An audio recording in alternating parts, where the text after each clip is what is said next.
Hey guys, it's Monday. Today is the 14th of November, and it's Navy SEALs Day. I'm going to start out with 6 reps a minute for 2 minutes today, and attempt to hold on to 5 reps a minute throughout, and recapture something at the back end. Some number, maybe the last minute for 6, possibly 7. I say that. It has been a long time since I've gotten 7 on the very end of any Navy SEAL set. Doesn't mean it's not possible though.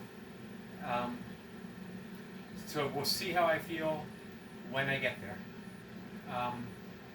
Again, the approach is I hit that PR 2 sessions ago, I'm backing off and building back up.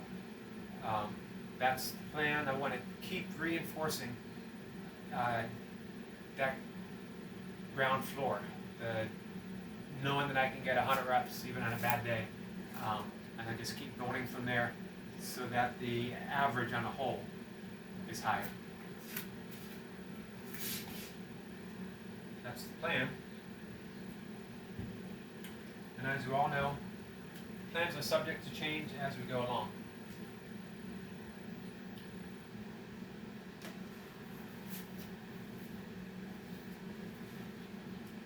Two reps a minute is my start, or 6 reps a minute is my start for 2 minutes.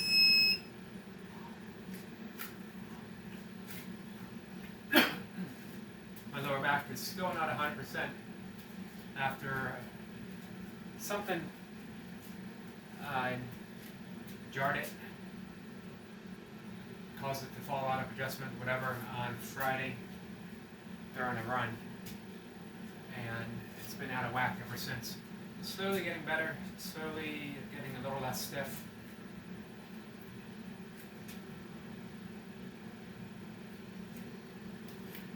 Seconds.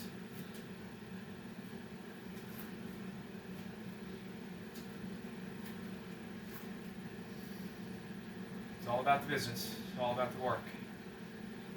Here we come.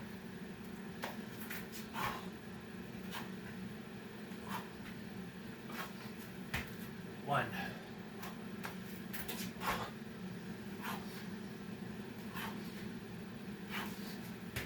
2.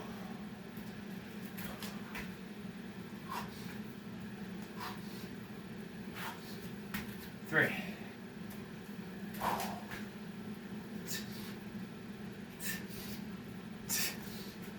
4.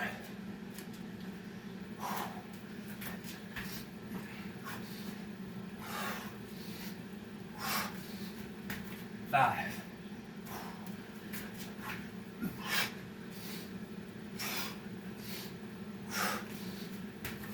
6.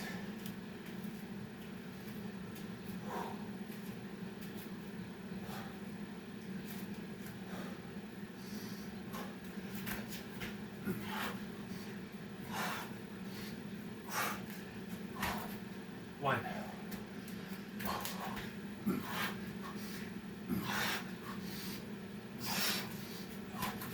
2.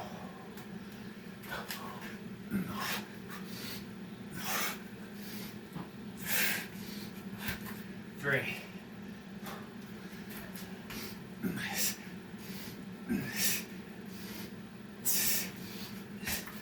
4.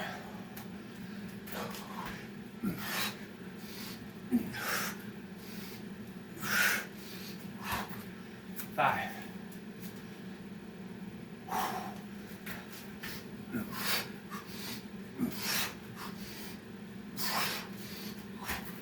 6.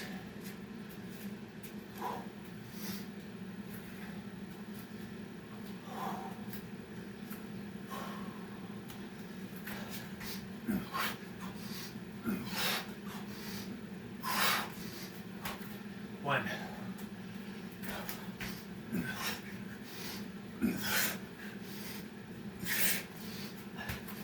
2.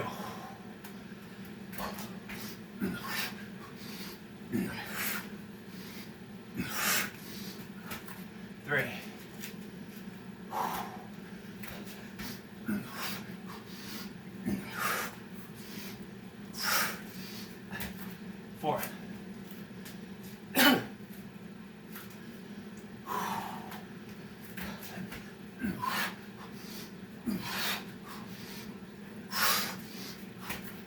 5.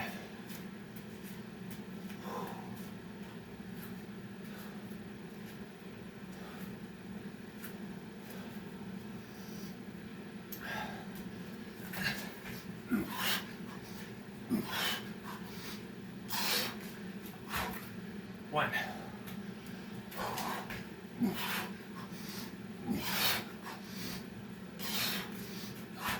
2.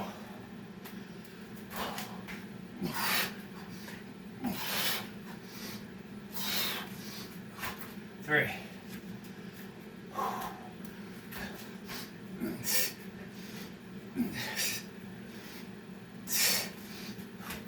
4.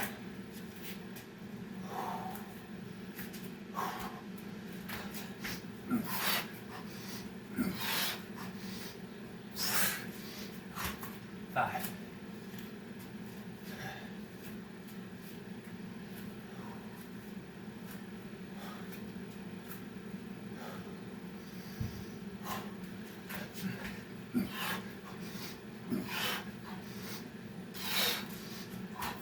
1.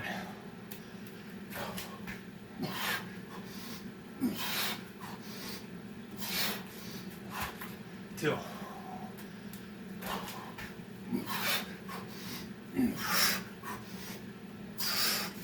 3.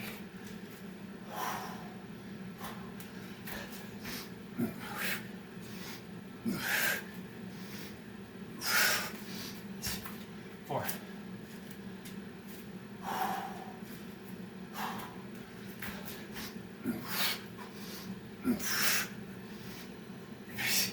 5.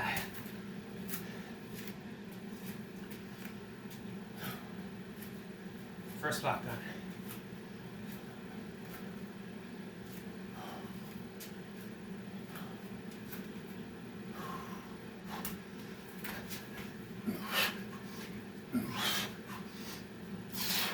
One.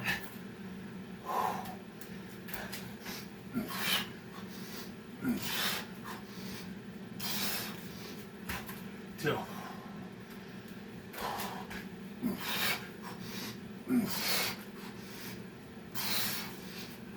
3.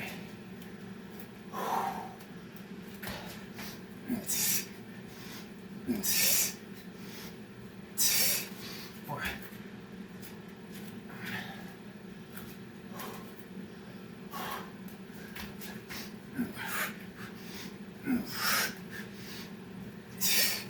5.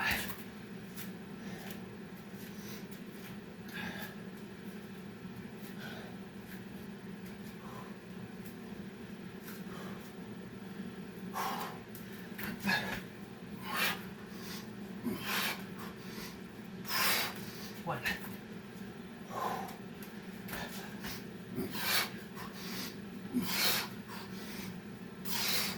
2.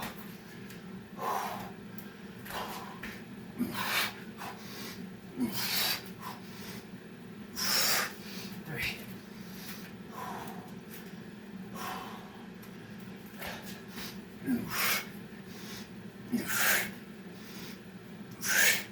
4.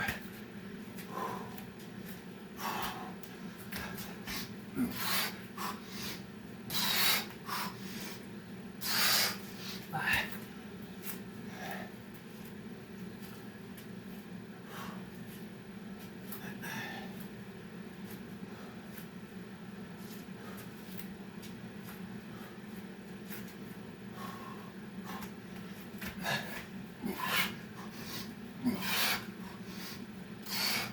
1.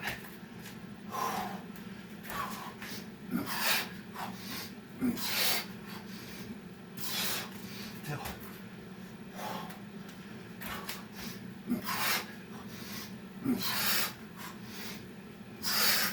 3.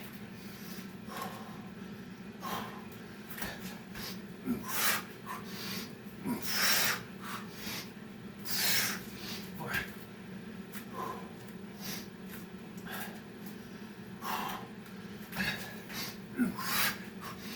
5.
Second block.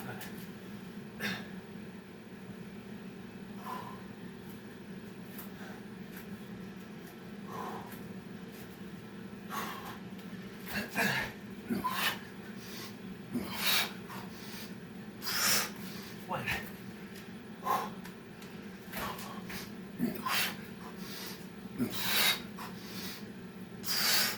Two.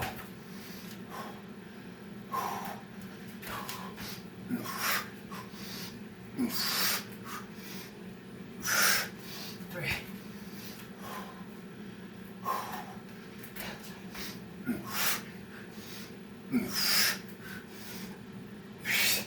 Four.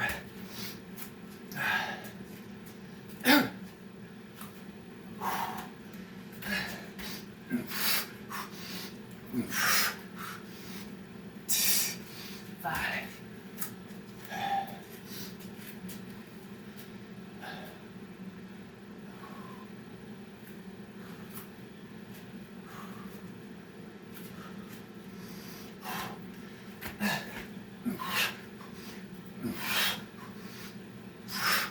One.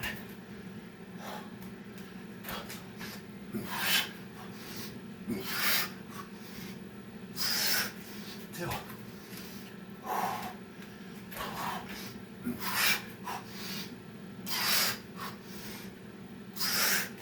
Three.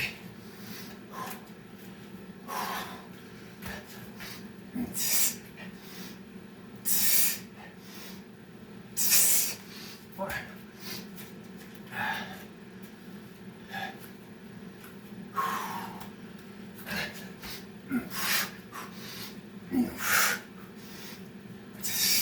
Five.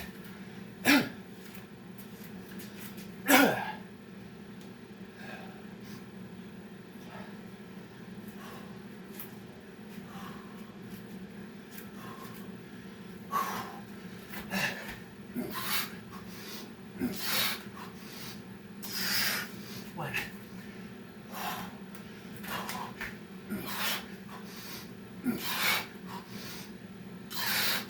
Two.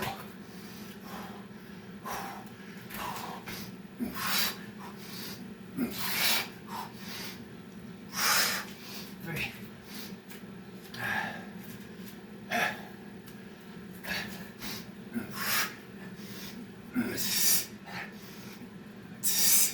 Four.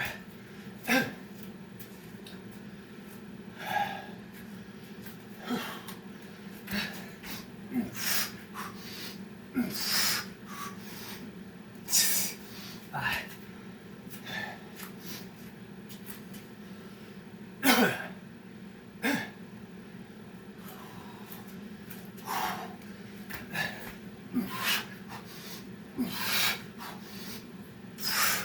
One.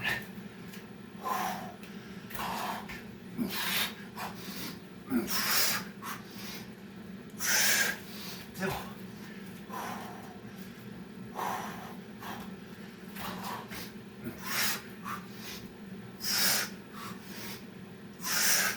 Three.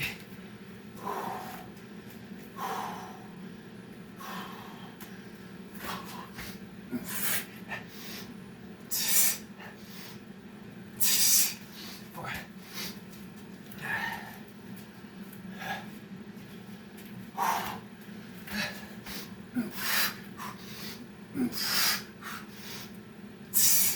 Five.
Last block.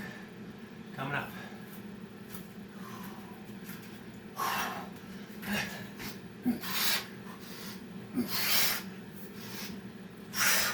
One.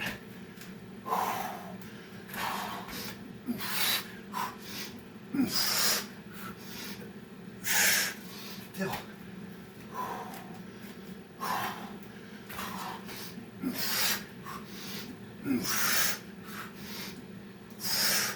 Three.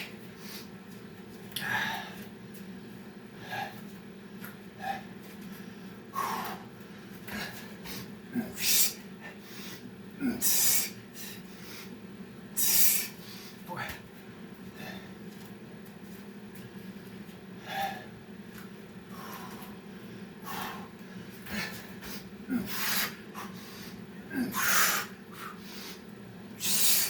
Five.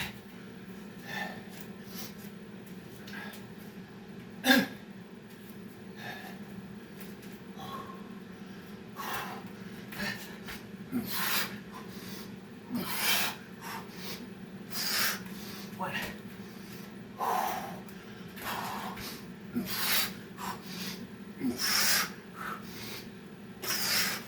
Two.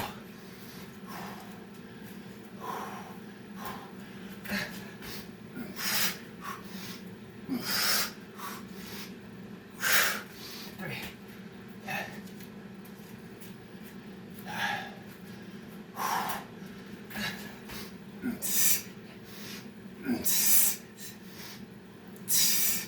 Four.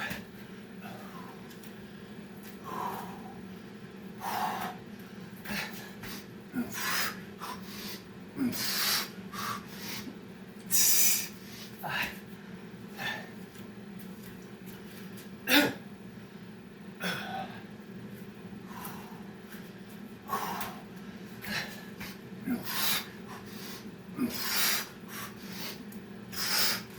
One.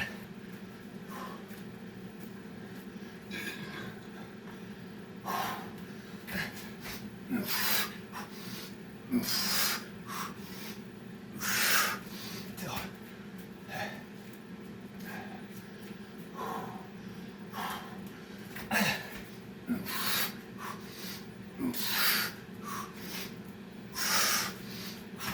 Three.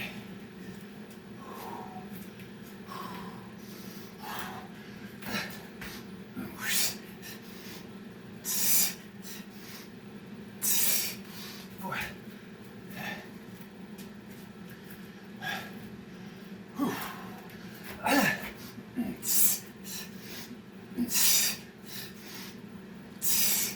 Five.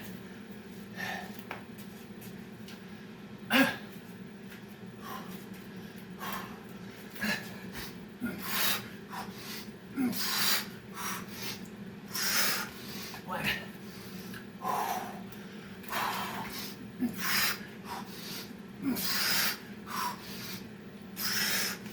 Two.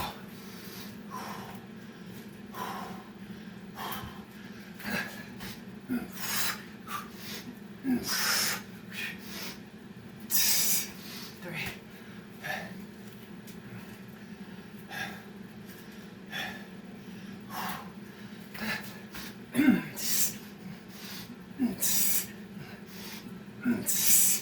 Four.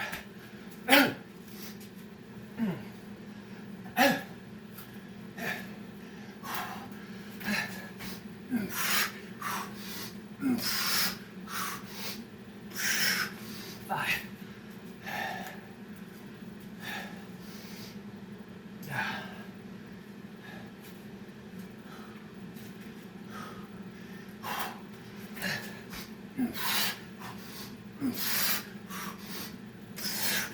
One.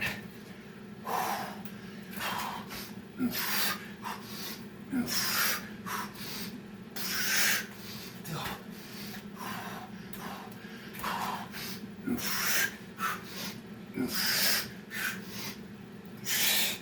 Three.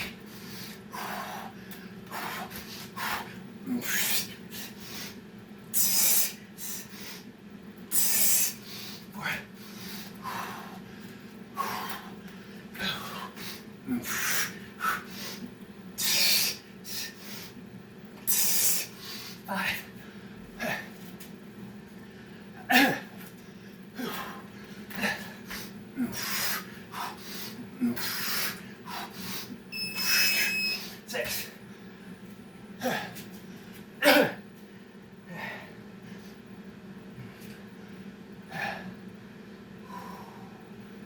103.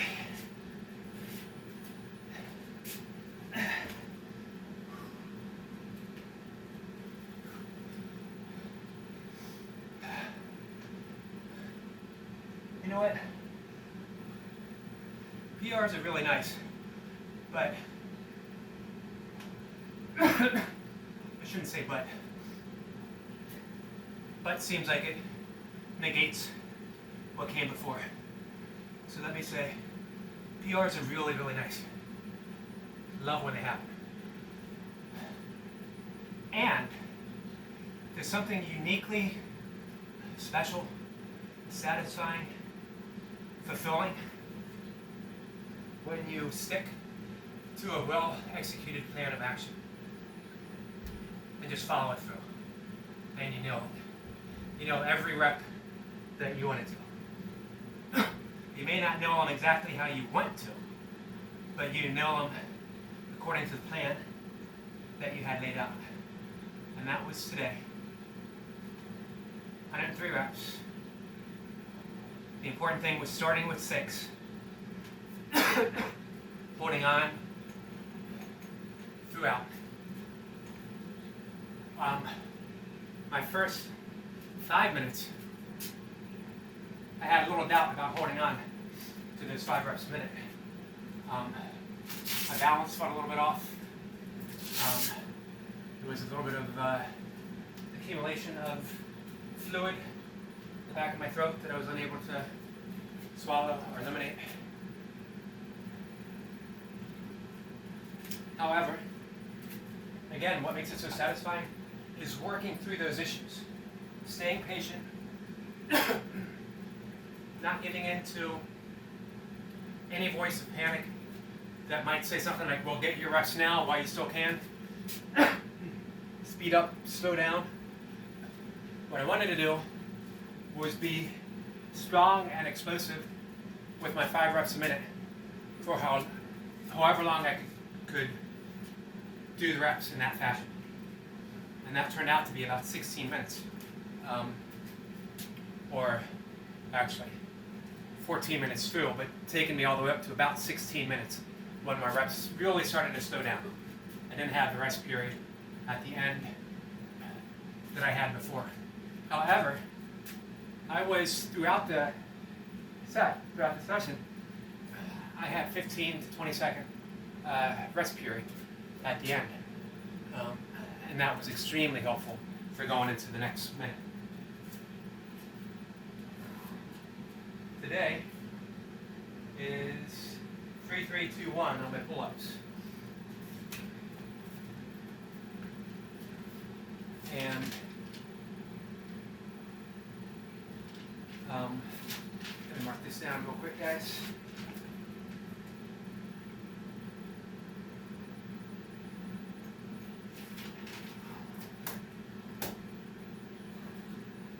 And I think I'm going to do Navy SEAL.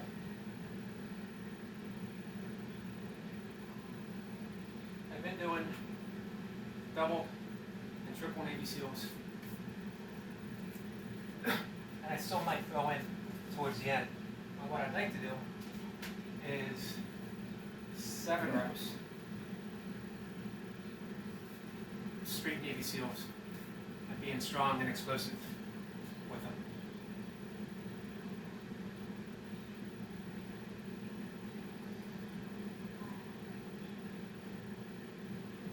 You know what? Scratch that. 3 pump burpees.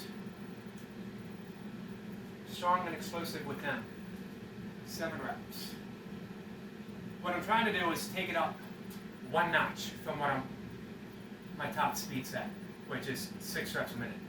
I want to get used to the feel. That's 7 reps. 3 pumps should allow me to work a little bit faster than the Navy SEALs, and it's something different. I've done a few Navy SEALs finishers. Let's just take it. I'm not going to say easier because it certainly isn't. But let's work on those 3 pumps. So 3 reps, 7, and let's do 7 squats. 3, 7, 7. Follow along with the bouncing foot.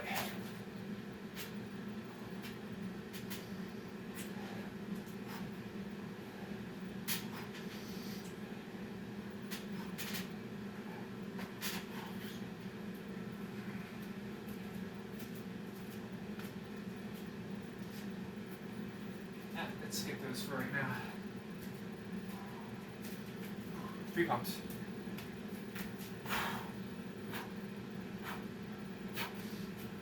1.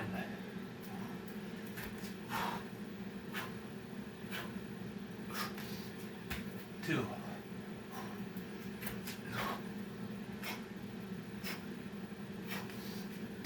3.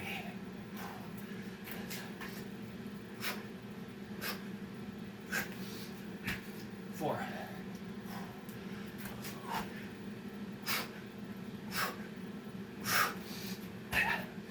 5.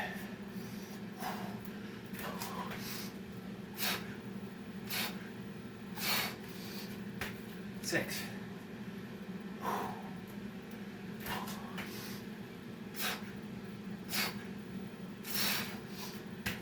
7.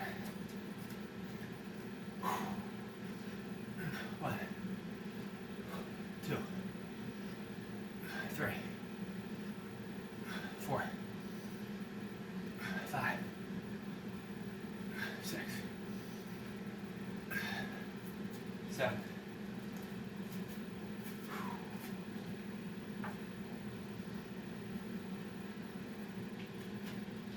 Started out pretty fast with those 3 pumps, and they caught up with me pretty damn soon.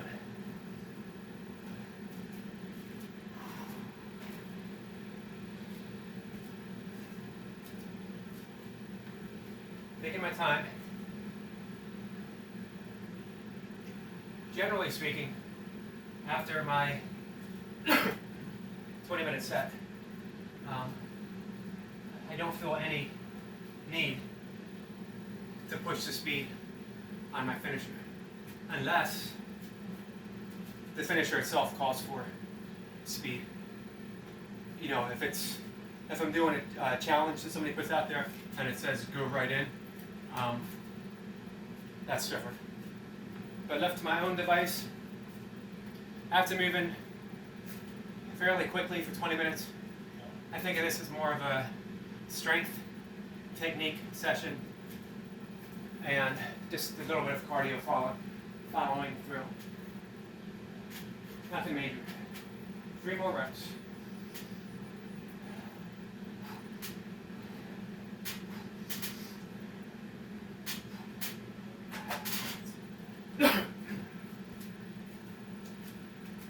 Certainly take this set slower.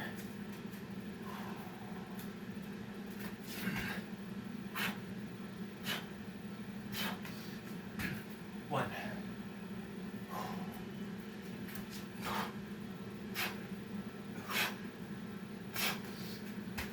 2.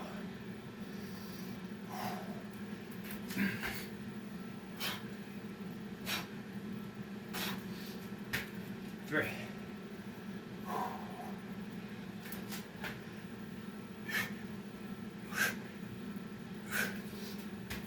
4.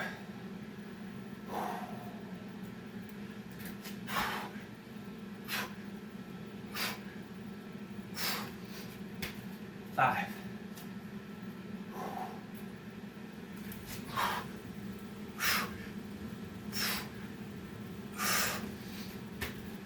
6.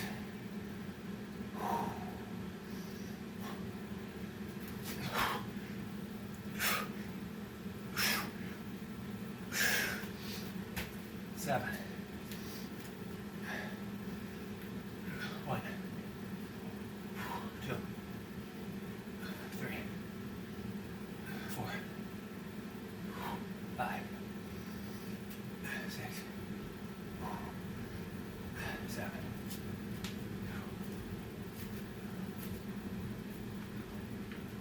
2 rounds in.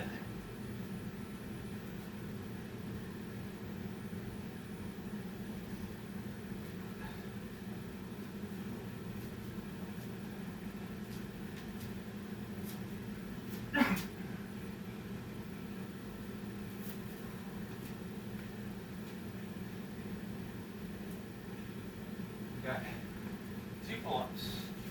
Nice and easy.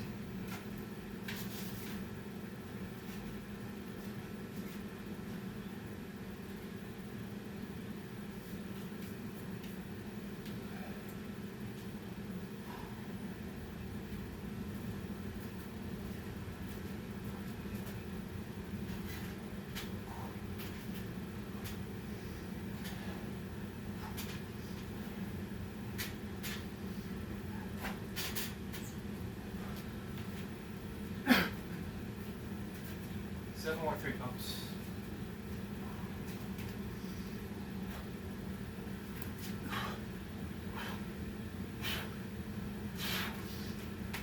One.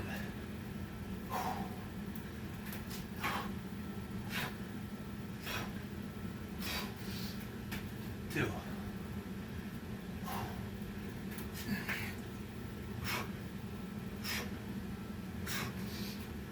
Three.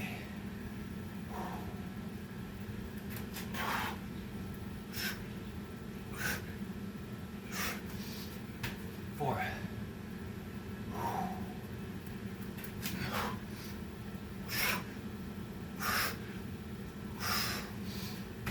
5.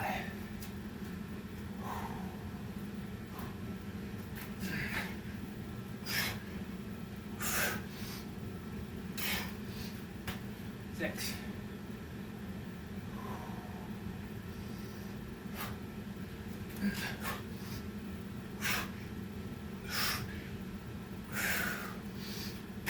7. 1, 2, 3, 4, 5, 6, 7.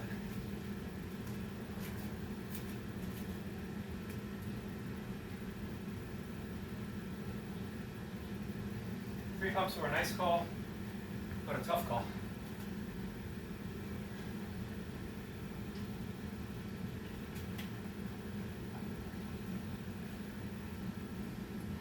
As a finisher, I can't say they're any easier than Navy SEALs.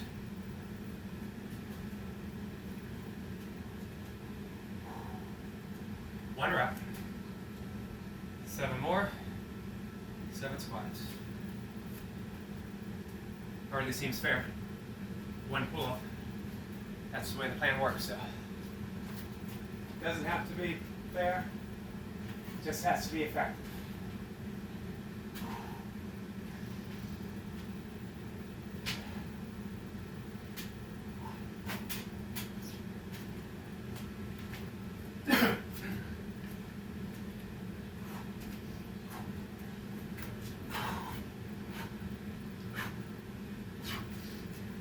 One.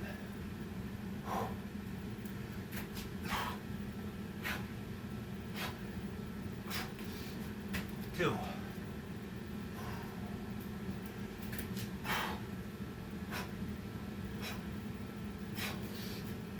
3.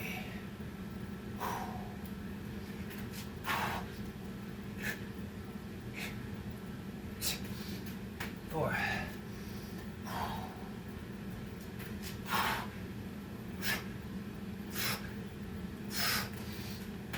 5.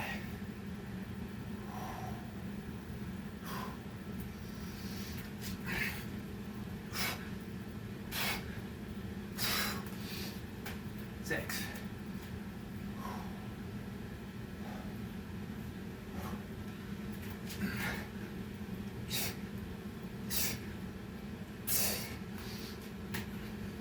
7. 1, 2, 3, 4, 5, 6, and 7. Done.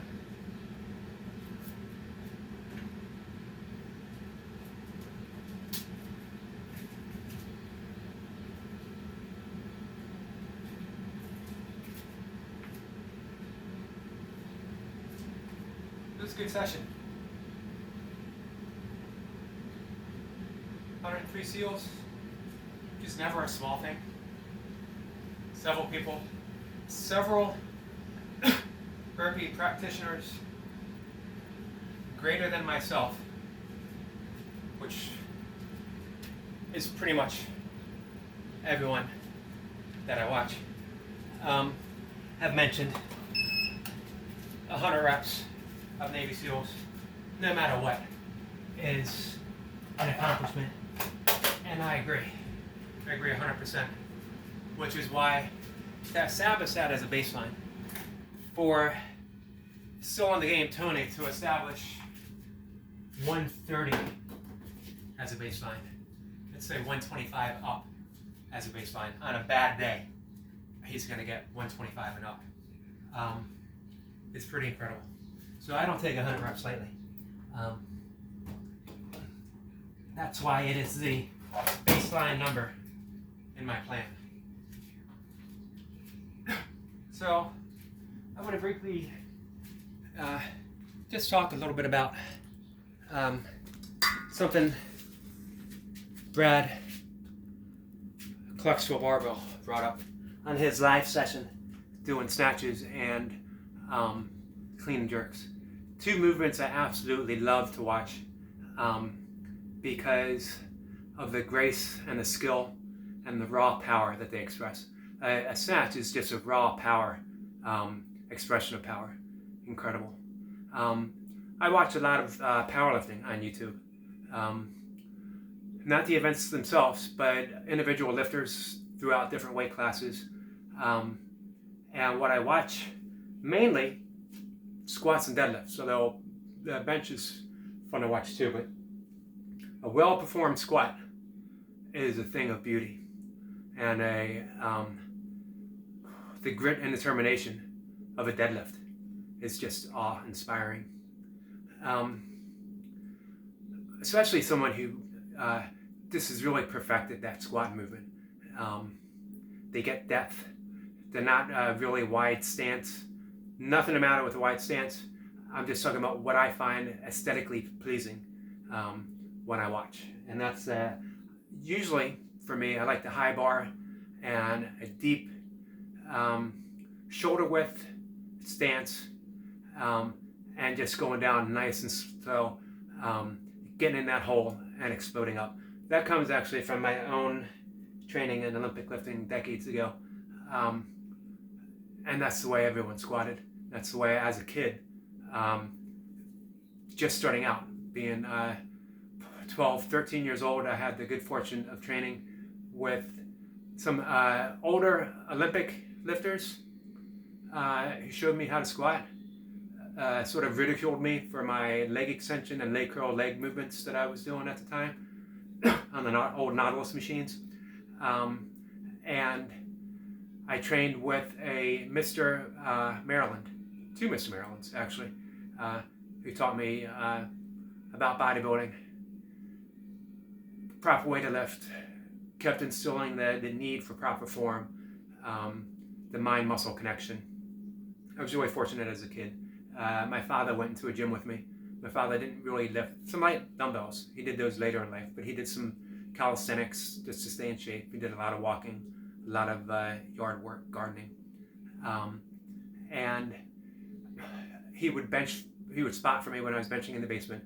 But when I joined the gym, he came in with me and looked around and saw some of the bigger, more in shape people and said, "Hey, my son wants to be a bodybuilder, a lifter.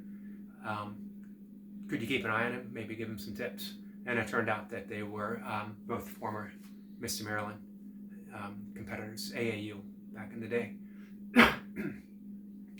All right, that's not what I want to talk about. Brad mentioned his backing out of a deal and acquiring land for his gym for the actual Clarksville program physical entity. And we exchanged a few words on YouTube during the live session, and he talked about how it just didn't feel right, that it didn't bring him that sense of joy, that sense of pleasure, knowing that you're on the right track, on the right path. That's what Carlos Castaneda, his teacher, Don Juan, and later the contemporary Buddhist teacher, Jack Kornfield, call A Path with Heart. And the Vedic tradition of meditation that I teach, there's a Vedic practice. You don't have to do this when you're meditating, but you just get quiet, you follow your breath for a few minutes, you get very still, and you have that question in mind. Does this path bring me joy? Does this path, does this option, does this choice hurt? Does it hinder? Does it hurt anyone? Does it cause any disruption in my life and how I feel? And just get still and listen, and you'll feel an actual response. You feel it in your heart center. You'll feel it in your in the Japanese tradition, the hara, the power center. And the more you get in touch with that, the more it happens spontaneously, instantaneously. And you can just ask yourself briefly, or you don't even need to ask yourself. As you go into something, you get in tune and you ask that feeling. In many ways, I think getting under a really heavy weight, a weight that is challenging, a weight that can, if you are not mindful, can actually hurt you, instills that sense pretty quickly. Does this weight feel right? If you watch Brad, especially during that one session, I think his highest set in snatch was 185, and he decided not to go up to 195 because it didn't feel right. He thought it was, his hip bump was taking it outwards, not upwards. That's being in tune, not just with your body, being in tune with your heart center, being in tune with your intuition. And ultimately, there's absolutely no difference between your body and your intuition, between your body and your heart center, because it's all one thing. To even say it's all connected infers that there's separation between it and that they come together. The ultimate goal of yoga is union. Yoga actually means union. To yoke is the root word in Sanskrit, yoga. And everything's yoga. Everything is already together. It's just a process of realizing that. And when Brad is doing snatches, when he's doing clean and jerk, he's expressing the essence of yoga. When he's going into that business deal and he's thinking about, is this right? Do I want to do it this way? He's expressing yoga, or yoga is being expressed through him, and he spontaneously arrives to the answer. And the answer for him at this point in time was no.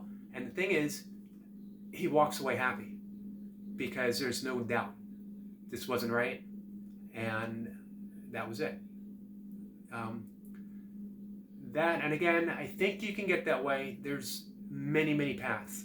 For Brad, he mentioned that Japanese martial arts early in his life. That's also actually an early start for me.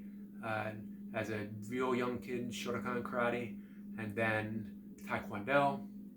I did Kempo, and then I did some Judo, just a little bit of Brazilian Jiu-Jitsu at the time. This was in the early 90s when it was still coming to America. I was doing Kempo when the Ultimate Fighting Championship came out, and everyone needed to learn ground fighting. We realized the limitation of our stand-up game. And then some Thai boxing. I mastered absolutely nothing, but I did a whole lot. To me, martial arts wasn't a passion as much as just something for fun that I did throughout my life. If it was a passion, I would have picked one thing probably, or two things, and pursued it all the way to the end, but it just wasn't my path. I started doing yoga as a kid, and I've stuck with it pretty much throughout my life. Same with different forms of working out. So anyway, Brad suggested that would be something interesting for me to talk about, and he was absolutely right. I did enjoy talking about it. I enjoyed seeing how it all tied together. Whenever I talk about something, I have absolutely no idea where it's going to go. I'm feeling things out. I'm trying to see if there is a connection, if there is something that is unifying in how I express it. And this was a really interesting thing for me to explore. So thank you, Brad. Thanks for anyone who happens to tune in. And it's Monday, first of the week. We've got a whole week of training ahead of us. I'm looking forward to seeing what everyone does. Have a good day. Okay, guys? Thanks. Take care.